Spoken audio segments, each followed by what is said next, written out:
Bardon House was a relatively extensive renovation project. So there was a lot to do, but we were very budget cautious, especially as it was an investment project. We had a specific design strategy to improve the connection between indoor and outdoor, and to truly embrace this gorgeous and leafy neighborhood. Also, by modifying the original balcony to an L-shaped look balcony, we could create a better connection between bedrooms and main living area.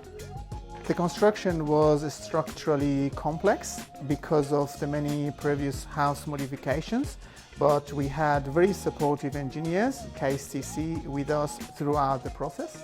The whole team did such a great job that when the agents walked in, they thought it was a newly built project and not a renovation.